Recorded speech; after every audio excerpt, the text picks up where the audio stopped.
तो उन्होंने कहा मेरा तो व्यक्तिगत लक्ष्य यह है कि मैं मोक्ष प्राप्ति करूं, लेकिन भारत देश के लिए मेरी भावना है, मेरी अपेक्षा है कि भारत में राम राज्य आ जाए। ये जो राम राज्य की बात गांधी जी ने बार बार कही, इस पर बहुत कुछ उन्होंने लिखा, बोला, लेकिन जब जब गांधी जी के सामने ये प्रश्न आया कि आपकी जो कल्पना है राम राज्य की वो क्या है, तो गांधी जी ने बहुत सहजता से उत्तर दिया कि जो भगवान श्री राम ने कहा वही।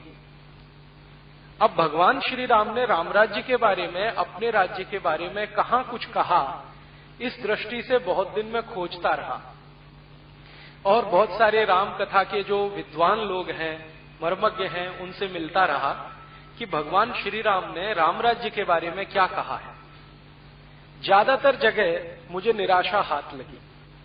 जितने भी राम कथा के वाचक हैं जिनके पास में ये प्रश्न लेके गया कि भगवान श्री राम ने राम राज्य के बारे में क्या कहा, अपने राज्य के बारे में क्या कहा, राम राज्य होता कैसा है, उसकी सेना कैसी होती है, उसकी अर्थव्यवस्था कैसी होती है, उसके नियम कायदे कानून कैसे होते हैं, आखिर वो राज्य है तो उसकी राजनीति क्या है, उसकी सीमाएं कैसी हैं, ऐसे ऐसे प्रश्नों को लेकर जब जब मैं साधु संतों से, रामकथा मर्मज्ञों से मिलता रहा तो निराशा ही हाथ लगी, क्योंकि बहुत कोई उचित और स्पष्ट उत्तर उनके यहां से नहीं मिला।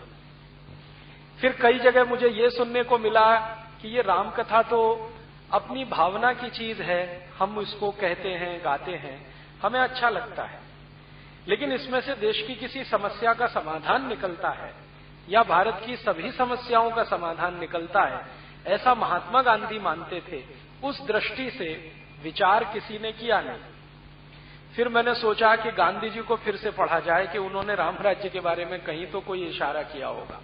फिर पढ़ा, बार बार पढ़ा, तो अंत में उनका एक छोटा सा संकेत मिला कि राम की जो कथा है उसी कथा में ये सब है, दिख जाएगा, मिल जाएगा। राम कथा को मैंने फिर पढ़ना शुरू किया। सबसे पहली राम कथा मैंने पढ़ी तो श्री रामचरितमानस, और वो पढ़ने के पीछे दो बड़े आधार थे। उसका सबसे बड़ा आधार ये था कि मेरी जो माँ है वो हर दिन श्री रामचरितमानस के सुंदर कांड का पाठ करती है, हर दिन। ये उनका दैनिक कर्म है, और जब तक वो सुंदर कांड का पाठ नहीं करती हैं तब तक वो ना खाना बनाती हैं, ना किसी को खिलाती हैं, ना खाने देती हैं। तो कानों में उनके शब्द गूंजते रहे। बचपन से मैं वो सुंदर कांड पढ़ता रहा माँ के माध्यम से। कभी कभी उन्होंने मुझे पढ़ने के लिए भी बिठाया। हमारे घर में एक पुरानी परंपरा सी है, बहुत साल से चल रही है, कि साल में एक बार श्री रामचरितमानस का पाठ होता है। 24 घंटे का जो अखंड पाठ होता है, उसमें भी मैं बहुत दिन शामिल रहा। बहुत दिन श्री रामचरितमानस का पाठ करने के बाद सोचा कुछ और भी पढ़ा जाए, तो श्री वाल्मीकि रामायण पढ़ी। उन्होंने भगवान श्री राम की कथा को जिस तरीके से कहा है या लिखा है, वो गोस्वामी तुलसीदास जी की तुलना में बहुत अलग है, भिन्न है। श्री गोस्वामी तुलसीदास जी के भगवान राम हैं और वो आराध्य हैं। आराध्य के बारे में कोई लिखेगा तो एक दृष्टि से लिखेगा, लेकिन गोस्वामी तुलसीदास जी की तुलना में वाल्मीकि जी के लिए राम आराध्य नहीं है। वाल्मीकि जी एक तटस्थ कवि की तरह से वो सारा वर्णन कर रहे हैं कि श्री राम जी के यहाँ ऐसा ऐसा हुआ, उनकी कहानी में ऐसा ऐसा हुआ। मेरे एक बहुत नजदीकी और जिनको मैं बहुत मानता हूं अपने जीवन में, एक गुरु हैं श्री धर्मपाल जी। उनको एक बार मैंने चर्चा की तो श्री धर्मपाल जी ने कहा कि देखो, अगर तुम राम राज्य को ही समझना चाहते हो राम कथा में से, तो भारत में राम कथा लिखने वाले जो दक्षिण भारतीय कवि हैं या बड़े महान लोग हैं, उसको भी जरा देखो। मैंने पूछा क्यों? तो उन्होंने कहा उसमें तुमको बिल्कुल भिन्न दृष्टि मिलेगी। तो दक्षिण भारत में मैं पिछले कुछ वर्षों से घूमता हूं, तो वहां जो राम कथाएं लिखी गई हैं उनमें सबसे ज्यादा चर्चित और सबसे ज्यादा मानी जाने वाली कंब रामायण है। कंब तमिल के एक बहुत बड़े ऋषि हुए, बहुत बड़े ऋषि हुए। जैसे हम वाल्मीकि का अपने यहाँ स्थान मानते हैं, गोस्वामी तुलसीदास का मानते हैं, वैसे ही तमिल समाज के लोग कंब ऋषि को बहुत ऊंचा मानते हैं। तो कंब एक बड़े ऋषि हुए, उन्होंने श्री राम जी की कथा लिखी है और उसको दक्षिण भारत में कंबन रामायण के रूप में जाना जाता है। और मैंने जब श्री कंबन रामायण को पढ़ा तो अद्भुत लगी मुझे। ऐसा लगा कि मुझे बहुत सारा ज्ञान आसानी से उसमें मिल गया।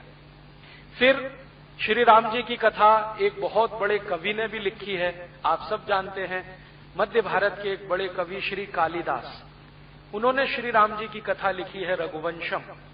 अद्भुत कथा है वो मैंने पढ़ी, बार बार पढ़ी। तो ऐसा करके 8-10 तरह की राम कथाएं या श्री राम जी की जीवनी, वो सब पढ़ने के बाद कुछ मेरे समझ में आया, वो निचोड़ आपको अगले 1-1.5 घंटे में मैं कहना चाहता हूं। इस बात का आप ध्यान रखेंगे कि मैं जो भी कुछ कह रहा हूं वो भारत की वर्तमान समस्याओं के समाधान के संदर्भ में कहूंगा कि राम जी की कथा में से भारत की समस्याओं के समाधान कैसे निकले। आज की जो समस्याएं हम देख रहे हैं अपने देश में, राजनीति के स्तर पर हो या सामाजिक समस्याएं हो, हमारी सभ्यता में आई हुई समस्या हो या संस्कृति के स्तर पर हो, इन सभी के समाधान राम जी की कथा में से मुझे दिखाई देते हैं। और अब मुझे समझ में आता है कि महात्मा गांधी किस राम राज्य की बात करते थे। गांधी जी जब बार बार कहते थे कि अगर भारत में राम राज्य हो जाए तो सब समस्याओं का समाधान हो जाए, अब मुझे उस बात पर बिल्कुल स्पष्टता है और दिखाई देता है कि अगर इस देश को राम राज्य के रास्ते पर ले जाएं तो कैसे समस्याओं का बहुत सरल और सुखद समाधान हमें मिल सकता है। श्री राम जी की कथा आप सब जानते हैं। कथा कहने में मैं समय खराब नहीं करूंगा क्योंकि कथा आप सभी ने सुनी है। कथा के बीच में जो बिटवीन द लाइन्स होती हैं, संवाद जो होते हैं, जिनमें से कोई बात को पकड़ के विश्लेषण किया जा सकता है, ऐसी कुछ बातें आपके बीच में रखूंगा। और श्री राम के चरित्र में जो बातें मुझे बहुत अच्छी लगती हैं वो भी आपसे मैं शेयर करने की कोशिश करूंगा। मैंने अपने सुविधा की दृष्टि से श्री राम जी की कथा को 2 हिस्सों में बांटा है, या श्री राम के जीवन को 2 हिस्सों में बांटा है। एक हिस्सा है उनके जीवन का पूर्वार्ध और दूसरा हिस्सा है उनके जीवन का उत्तरार्ध। पूर्वार्ध का जो हिस्सा है वो उनके जन्म लेने से और उनके वन गमन के 1 दिन पहले तक का है। जब उनका जन्म होता है और वो अपने पिता के घर आते हैं अपनी माता कौशल्या की कोख से पैदा होकर, तो उस दिन से लेकर और वन गमन के लिए प्रस्थान करें, वो जीवन का उनका पूर्वार्ध। ये मैंने किया है, किसी दूसरे का नहीं है, सुविधा की दृष्टि से, समझने की दृष्टि से। तो उनके जीवन का एक तो है पूर्वार्ध और दूसरा है उत्तरार्ध। उत्तरार्ध वो कि जब वो अयोध्या की सीमा को छोड़कर वन में चले जाते हैं 14 वर्ष के लिए, वो उनके जीवन का उत्तरार्ध है। इन्हीं 2 हिस्सों में मैंने बांटा है। और जब वो वापस लौटते हैं अयोध्या, रावण पर विजय प्राप्त करके श्रीलंका का राज्य विभीषण को सौंपकर, तो वो भी हिस्सा मैं उनके उत्तरार्ध में ही मानता हूं। पूर्वार्ध का जो हिस्सा है श्री राम का, उसमें बचपन का जो है वो तो जैसे सभी राजाओं के बेटे बेटियों का है वैसा ही है। वो अपने पिता के बहुत लाडले हैं, उनके पिता उन पर बहुत ज्यादा स्नेह रखते हैं, माँ भी उनको बहुत ज्यादा स्नेह करती है। और श्री राम जी के बारे में माना जाता है और कहा भी जाता है, वो खुद अपने मुंह से कहते हैं कि उनके ऊपर श्रीमती कौशल्या का स्नेह तो है ही, केकई का विशेष स्नेह है, सुमित्रा का भी है, लेकिन केकई का विशेष स्नेह है। और राम जी इसको बार बार स्वीकार करते हैं। वो मानते हैं कि माता की कोई कृपा मेरे ऊपर हुई है, जो मुझे 14 वर्ष का वनवास मिला है, जो मेरे जीवन में मैं चाहता हूं वैसा करने का रास्ता खोल रहा है। तो केकई का विशेष स्नेह है। वो बड़े होते हैं और जैसे ही उनकी उम्र 14 वर्ष के आसपास आती है तो वो राजकाज के काम में रुचि लेना प्रारंभ करते हैं। तो उनके पिता श्री दशरथ ने उनको एक जिम्मेदारी सौंपी है, जिसको कई वर्ष तक वो निभा रहे हैं, बहुत ईमानदारी से और निष्ठा से। जिम्मेदारी क्या है? श्री दशरथ उनको कहते हैं कि तुम्हें ब्रह्म मुहूर्त में उठना है और प्रजा के बीच में जाके घूमना है, प्रजा के मन के सुख दुख तुम्हें पता करने हैं और ये आकर मुझे बताने हैं या मंत्रिमंडल के सामने रखने हैं। तो भगवान श्री राम या राजकुमार श्री राम बिना किसी वो तकलीफ के, बिना किसी दुख को महसूस किए हुए या बिना किसी रुकावट के हर दिन नियमित रूप से ब्रह्म मुहूर्त में उठते हैं, दैनिक कर्म से निवृत्त होते हैं और प्रजा के बीच में घूमते हैं, प्रजा से हालचाल पूछते हैं, लोगों से बात करते हैं, आप क्या महसूस करते हैं, राज्य कैसा चल रहा है। नीतियां कैसी हैं, राजा के बारे में, राजा के राज्य के अधिकारियों के बारे में नियमित रूप से वो फीडबैक लेते हैं, जानकारी लेते हैं। लौट कर आकर दरबार में अपने पिता श्री दशरथ को बताते हैं कि देखो इस प्रश्न पर प्रजा ऐसा सोचती है, उस प्रश्न पर ऐसे सोचती है। और दशरथ श्री राम की दी गई सूचनाओं के अनुसार बहुत सारे फैसले करते हैं। कोई नीति बदलनी है तो नीतियों को बदलते हैं, राज्य के किसी अधिकारी को दंड देना है तो दंड देते हैं। और दशरथ जी का ऐसा मानना है कि राम झूठ नहीं बोलता, क्योंकि उसमें बहुत सारे सद्गुण हैं। उनमें से एक सद्गुण है कि उसके मुंह से झूठ बात कभी निकलती नहीं, वो झूठ कभी बोलता नहीं, सत्य का आचरण हमेशा रखता है और उसे वो छोड़ता नहीं। तो वो जैसा भी आके भगवान राम उनको बताते हैं, दशरथ जी उनको पूरा का पूरा मान करके अक्षर से सच है वैसे ही वो न्याय करते हैं, वैसे ही फैसले करते हैं। तो उनका राज्य बहुत अच्छे से चल रहा है, प्रजा में काफी सुख है, दुख नहीं है, तकलीफें नहीं है। तो श्री राम जी के 14 वर्ष के आसपास की उम्र का समय इस कार्य में बीत रहा है। माने दशरथ जी के मन में ये अपेक्षा हो रही है कि एक दिन आकर ये अच्छे से गद्दी संभालेगा और ये अच्छा राजा सिद्ध होगा। और राम जी भी अपना कर्तव्य मानकर उसको नियमित रूप से कर रहे हैं। जब जब उनके सामने ऐसा कोई मौका आता है कि जाओ अपने ननिहाल चले जाओ या अपने किसी रिश्तेदार के घर चले जाओ, तो वो किसी न किसी कारण से अपने को रोकते हैं और वो बार बार कहते हैं कि मैं ननिहाल गया तो ये बड़ा काम रुक जाएगा, इसलिए ननिहाल जाना हर बार वो टालते हैं। जबकि उनके जो भाई हैं भरत, उनको जब मौका मिले ननिहाल जाने का वो सहर्ष तैयार रहते हैं। और उनकी मां भी उनको बहुत प्रेरित करती है कि तुम ज्यादा समय वहीं रहो तो अच्छा है। तो ऐसा कुछ अंतर सा दिखाई देता है। बाद में उनके इसी उम्र के आसपास के समय में उस राज्य के एक बड़े गुरु विश्वामित्र जी आके श्री राम को उनके पिता से मांग लेते हैं और वो कहते हैं कि देखो मैं वन में यज्ञ करना चाहता हूं और यज्ञ करने के लिए रास्ते में बहुत सारी रुकावटें हैं। उन रुकावटों में सबसे बड़ी रुकावट है राक्षस हैं, वो यज्ञ संपन्न नहीं होने देते, किसी न किसी बहाने कोई न कोई विघ्न डालते रहते हैं। मैं शस्त्र नहीं उठाने की कसम खा चुका हूं, वरना मैं स्वयं इन राक्षसों का संहार करने में समर्थ हूं। तो मुझे आप अपना बेटा दीजिए जो इन राक्षसों का संहार करे और मेरा यज्ञ निर्विघ्न संपन्न करे। बाद में विश्वामित्र जी दशरथ के दरबार में आकर पूरी कहानी सुनाते हैं कि इन राक्षसों ने कैसा उत्पीड़न कर रखा है, कैसा अत्याचार मचा रखा है, कैसे ये सब चीजों को तहस नहस करने में लगे हुए हैं, आदि आदि। आप जानते हैं कि राजा दशरथ के जो गुरु हैं वो वशिष्ठ हैं, लेकिन विश्वामित्र भी उनसे कुछ नीचे नहीं है। वशिष्ठ की राज दरबार में बहुत इज्जत है, सम्मान है, लेकिन विश्वामित्र का समाज में बहुत सम्मान है। उस समय का जो समाज है, उस समाज में विश्वामित्र की ऊंचाई बहुत है और राज्य के अंदर वशिष्ठ की ऊंचाई है। तो जब विश्वामित्र आते हैं और राम जी को मांगते हैं तो दशरथ कहते हैं कि ठीक है, मैं वशिष्ठ से बात करूंगा और मेरे गुरु अगर कहते हैं तो जरूर शहर से जाने की अनुमति है। तो वशिष्ठ से दशरथ जी का संवाद होता है। उस संवाद में श्री राम जी भी पहुंच जाते हैं। हालांकि उनको उनके पिता ने अनुमति नहीं दी है कि तुम इसमें शामिल हो, लेकिन वो कहते हैं कि मेरे बारे में फैसला हो रहा है, इसलिए मेरा रहना आवश्यक है।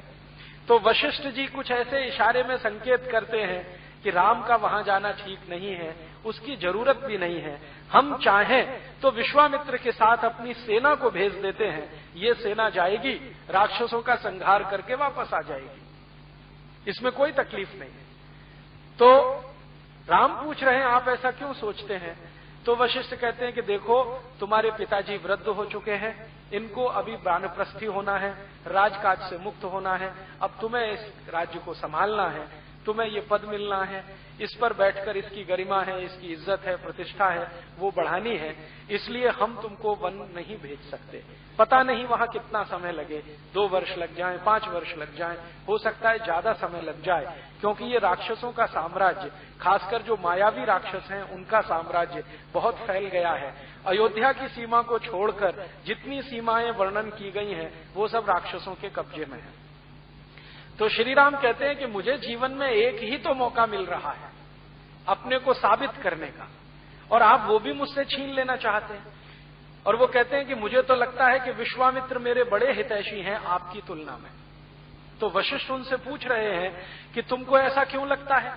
तो वो कहते हैं कि देखो, जब तक मैं राजमहल में रहता हूं तो मुझे प्रजा के सुख दुख का सिर्फ अनुभव हो जाए, इसकी मैं कोशिश करता हूं प्रयास पूर्वक।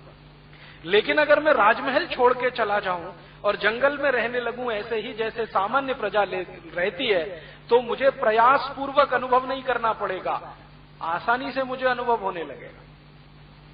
तो जब तक मैं ये राजमहल के सुख नहीं छोड़ूंगा तब तक मुझे दुख का अनुभव होगा नहीं, और जब तक दुख का अनुभव नहीं होगा तब तक न्याय और अन्याय का अंतर मुझे नहीं पता होगा, श्रेय और प्रेय का अंतर नहीं मालूम है, क्या अभीष्ट है क्या नहीं है ये मैं समझ नहीं पाऊंगा, इसलिए मुझे तो जाना ही है।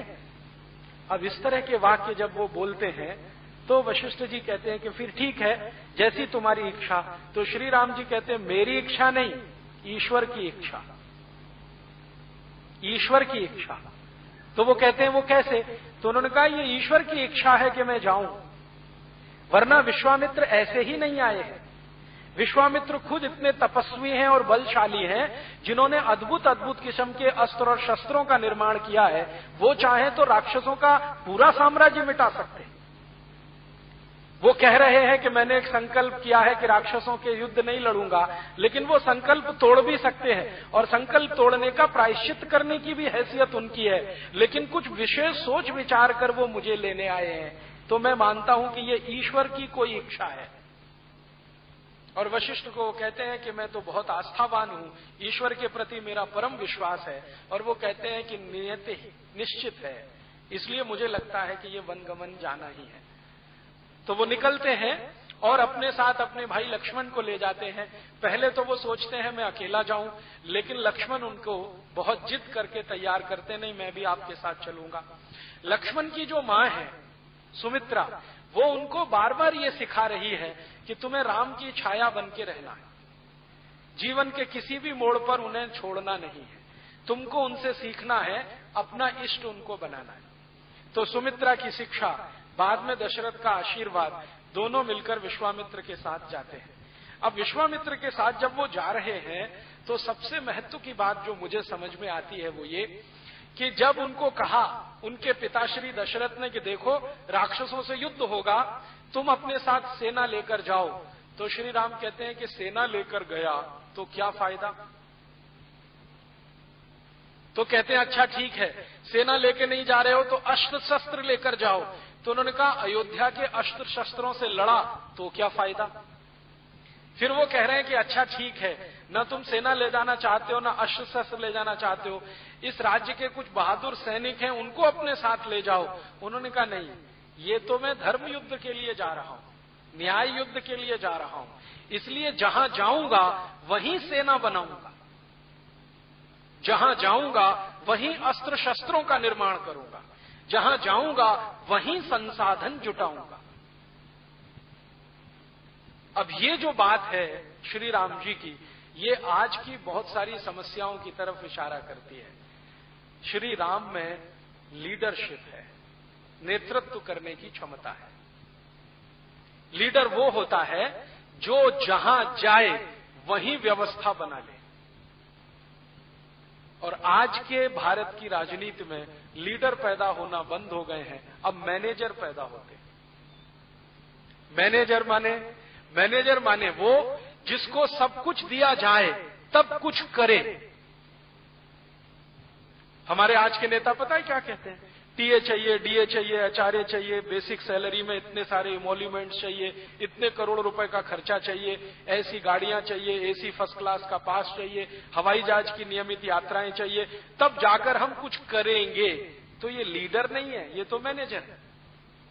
क्योंकि किसी कंपनी में हम मैनेजर को नियुक्त करते हैं तो उसके लिए सब सुविधाएं जुटा कर देते हैं। एक एसी चैम्बर होता है, गाड़ी होती है, टेलीफोन होता है, मोबाइल फोन होता है, सब कुछ होता है। सुविधाएं जुटाकर हम देते हैं, तब जो काम करता है वो मैनेजर होता है। और बिना सुविधाओं के काम करके जो बना लेता है वो लीडर होता है। तो श्री राम में लीडरशिप है और उनको अपनी लीडरशिप पर इतना भरोसा है कि वो कह रहे हैं कि मैं वन में चला गया, आप परेशान मत हो, जो वन में रहने वाले लोग हैं उन्हीं के बीच से सेना खड़ी करूंगा। उनके पास जो संसाधन है उन्हीं संसाधनों से अपने काम चलाऊंगा। कभी मैं अयोध्या राज की सेना मांगने के लिए नहीं आऊंगा। हां, जरूरत पड़ेगी तो गुरु विश्वामित्र का निर्देश लेता रहूंगा और युद्ध नीति में उनसे कुछ सीखता रहूंगा, लेकिन मांगने तो नहीं आऊंगा। उनका अपना आत्मविश्वास इतने गजब का है। और वो लक्ष्मण को पूछते हैं, तुम्हें मंजूर है? हम बिना सेना के जा रहे हैं, बिना दास दासियों के जा रहे हैं, बिना संसाधनों के जा रहे हैं, हम अपना रथ भी लेके नहीं जा रहे हैं, रथ भी यहीं छोड़ेंगे। अयोध्या की सीमा खत्म हो जाएगी, उसके बाद रथ आगे नहीं जाएगा, पैदल ही जाना पड़ेगा। जैसे विश्वामित्र कहेंगे वैसे ही करना पड़ेगा। कंदमूल खाने पड़ेंगे, जंगलों में सोना पड़ेगा, पेड़ के नीचे कुटिया बनानी पड़ेगी। हो सकता है कि बहुत सारे कीड़े मकोड़े हमें परेशान करें, उनके बीच में सुरक्षित रहना पड़ेगा। तैयार हो? तो लक्ष्मण कहता है, इसमें पूछने की क्या बात है? तो वो कहते हैं, नहीं नहीं, अभी तक तुमने दुख देखा नहीं है, अभी तो राजमहल के सुख में तुम रहे हो। तो वो पूछ रहे हैं लक्ष्मण को कम्बन रामायण में जो ऋषि है ना, उन्होंने राम के बराबर रखा है। मतलब लक्ष्मण बोलते हैं, रामचरितमानस में लक्ष्मण ज्यादा सुनते हैं, कंब रामायण में लक्ष्मण बोलते हैं और बराबर बोलते हैं। तो कंब रामायण में लक्ष्मण कह रहे हैं कि अच्छा, आपने कौन सा दुख देखा है इन महलों में? आपने अभी तक सुख ही सुख देखा है, तो मैंने भी देखा है। अब आप दुख झेलना शुरू करेंगे, मैं भी सीख लूंगा, इसमें कोई मुश्किल नहीं है, चलो। तो दोनों निकलते हैं विश्वामित्र के साथ। विश्वामित्र के साथ रास्ते भर जो संवाद उनका चला है, अद्भुत है, बहुत ही अद्भुत है। विश्वामित्र राम को बहुत सारे प्रश्न करते हैं और उन प्रश्नों के जो वो उत्तर देते हैं तो विश्वामित्र गदगद होते हैं। वो कहते हैं कि ये लड़का समय से पहले परिपक्व हो चुका है और भविष्य का चक्रवर्ती सम्राट या राजा होने की इसमें सभी काबिलियत है। तो ऐसे बहुत सारे प्रश्न हैं जो विश्वामित्र और राम के संवाद के रूप में है। तो विश्वामित्र पहला प्रश्न पूछ रहे हैं, राम तुम्हें मालूम है हम कहां जा रहे हैं? तो हां, वन में जा रहे हैं, कहीं आपकी कुटिया बनी हुई है, वहां राक्षस बहुत उत्पात मचा रहे हैं, वो आपको यज्ञ नहीं करने दे रहे हैं और आपको यज्ञ करना है, क्योंकि ये यज्ञ आप अपने लिए नहीं कर रहे हैं, समाज के लिए कर रहे हैं, समाज को सुख मिले इसके लिए यज्ञ कर रहे हैं। तो मैं भी समाज का एक अंग हूं, आपके यज्ञ में निर्विघ्नता आए, वो संपन्न हो, ऐसी मेरी इच्छा है, उसमें सहयोग करने जा रहा हूं। तो वो पूछ रहे हैं विश्वामित्र कि तुम जहां जा रहे हो वहां किस तरह के राक्षस रहते हैं, अंदाजा है? तो उन्होंने कहा, अंदाजा तो नहीं है, लेकिन देख लूंगा, पता चल जाएगा कितने मजबूत हैं, कितने ताकतवर हैं, उनकी शक्ति कितनी है, मेरी शक्ति कितनी है।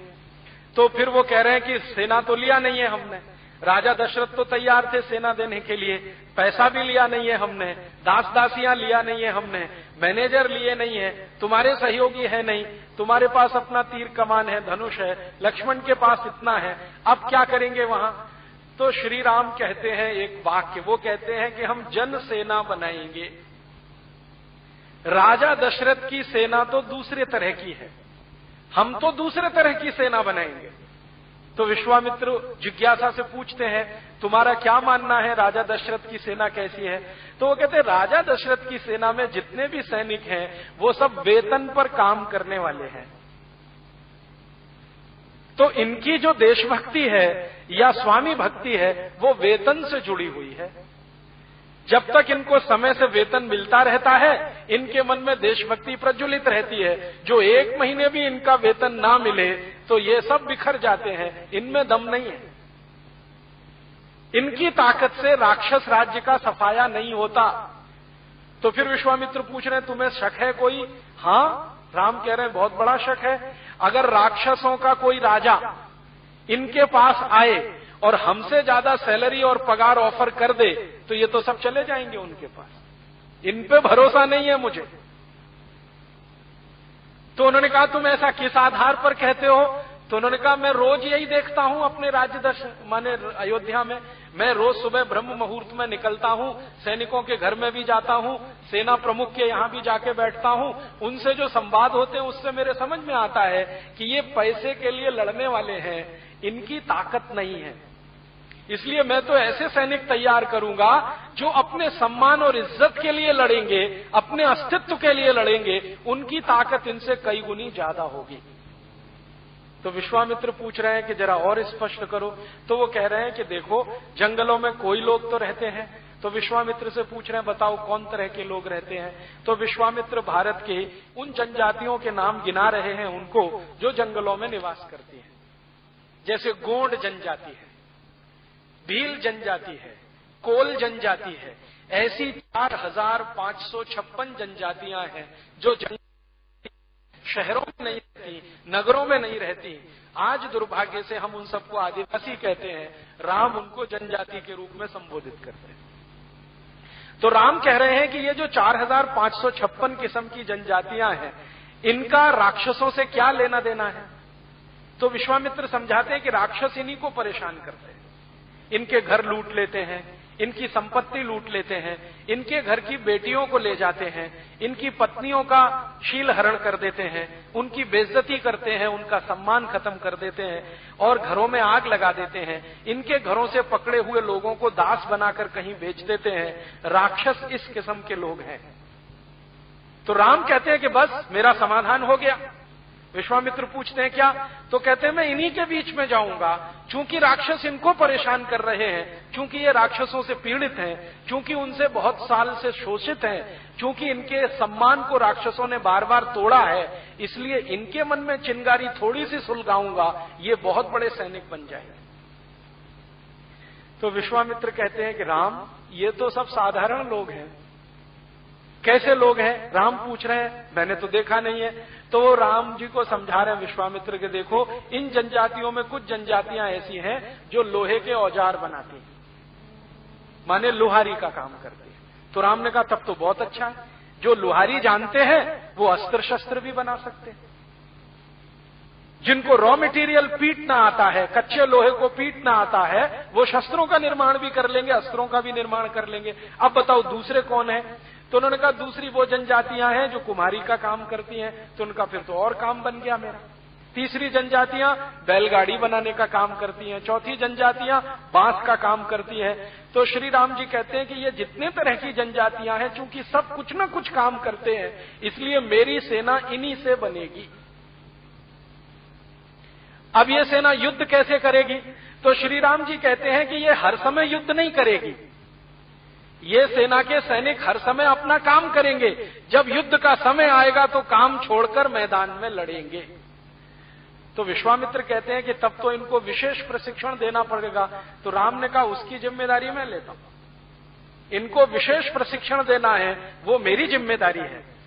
तो इस तरह का संवाद करते करते सीमा खत्म होती है और विश्वामित्र के वन का जो स्थान है वहां आके वो टिकते हैं। आते ही मुठभेड़ हो जाती है और वो वध करना शुरू करते हैं। आप जानते हैं कि जो सबसे बड़ी राक्षसनी का वध किया है वो ताड़का है, और उस ताड़का का वध करने में उनको सब समझ में आ जाता है कि ये राक्षसों की राज्य व्यवस्था कैसी है, इनकी नीतियां कैसी हैं, न्याय कैसे हैं, कानून कैसे हैं, आदि आदि। तो राम और लक्ष्मण एक दूसरे से संवाद करते हैं कि हम कुछ भी करेंगे, इन राक्षसों का सफाया करेंगे, क्योंकि ये धर्म के विरुद्ध है, न्याय के विरुद्ध है।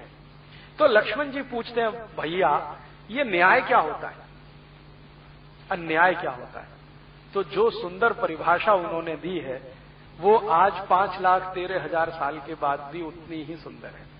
राम जी कह रहे हैं कि देखो, जब कोई अपने स्वार्थ को छोड़कर स्वार्थ के लिए लड़ता है वो सब अन्याय होता है। ये है राम की परिभाषा। जो व्यक्ति स्वार्थ को छोड़कर परमार्थ के लिए लड़ता है, दूसरों की इज्जत बढ़ाने के लिए लड़ता है, दूसरों का सम्मान बढ़ाने के लिए लड़ता है, दूसरों की रोजी रोटी बचाने के लिए लड़ता है, वो सबसे बड़ा न्यायी है।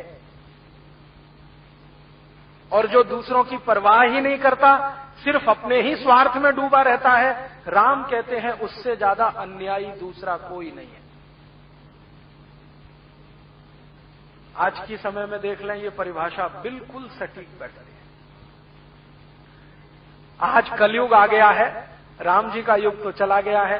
5,13,000 साल से कुछ ज्यादा समय बीत गया है, आज भी यही दिखाई दे रहा है इस समाज में।